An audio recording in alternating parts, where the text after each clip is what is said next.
കൂടത്തായി ജോളി ഉണ്ടല്ലോ, ജോളിയുടെ കഥയെ അനുസ്മരിപ്പിക്കുന്ന രീതിയിലാണ് ഉത്തർപ്രദേശിലെ ഝാൻസി കേന്ദ്രീകരിച്ചുകൊണ്ട് പൂജ യാദവ് എന്ന ഈ സ്ത്രീ നടത്തിയിട്ടുള്ള ക്രൈം. ഈ കഥ തുടങ്ങുന്നത് മധ്യപ്രദേശിലാണ്. മധ്യപ്രദേശിൽ പൂജ യാദവ് എന്ന സ്ത്രീയെ 12 വർഷങ്ങൾക്ക് മുമ്പ് അവർ വിവാഹിതയായി. അതൊരു പ്രണയ വിവാഹമായിരുന്നു. അങ്ങനെ വളരെ സന്തോഷകരമായി ജീവിക്കുന്ന സമയത്ത് ഇയാളുടെ സ്വത്തിൽ, സിറ്റിയുടെ കണ്ണായ സ്ഥലത്ത് ഇയാൾക്ക് സ്വത്തുണ്ടായിരുന്നു. അപ്പോൾ ഈ സ്വത്തിൽ പൂജ കണ്ണുവെച്ച് തുടങ്ങി. പൂജ ഉള്ളതെന്ന് വെച്ച് കഴിഞ്ഞാൽ ഗ്വാളിയറിൻ്റെ ഒരു റൂറൽ ഏരിയയിൽ കിടക്കുന്ന ആളാണ് പൂജ യാദവ്. പക്ഷേ ഭർത്താവ് വളരെ റിച്ചായിട്ടുള്ള ഒരാളുമാണ്. അപ്പോൾ ഇയാളെ കൊലപ്പെടുത്തിയാൽ ഈ സ്വത്ത് കിട്ടുമെന്ന് പൂജയ്ക്ക് തോന്നി. അങ്ങനെ വിവാഹം കഴിഞ്ഞ് 1 വർഷം കഴിയവേ ഈ സ്വത്ത് തട്ടിയെടുക്കുവാൻ വേണ്ടി പൂജ 2 വാടക കൊലയാളികളെ ഏൽപ്പിച്ചു. ഭർത്താവിനെ വെടിവെച്ച് കൊല്ലാനാണ് ഏൽപ്പിച്ചത്.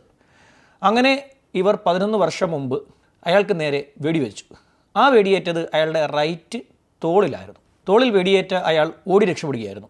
അങ്ങനെ ഓടി രക്ഷപ്പെട്ടതോടുകൂടി ഇയാൾ ഇതിനെക്കുറിച്ചുള്ള പോലീസിൻ്റെ അന്വേഷണം നടന്നു. ഈ വാടക കൊലയാളികളെ പിടികൂടി.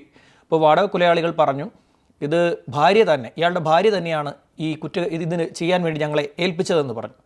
അതോടുകൂടി ഈ കേസിൽ പൂജ യാദവ് പിടിയിലാവുകയും കുറേ കാലം റിമാൻഡിലാവുകയും പിന്നീട് ജാമ്യം ലഭിക്കുകയും ഒക്കെ ചെയ്തു.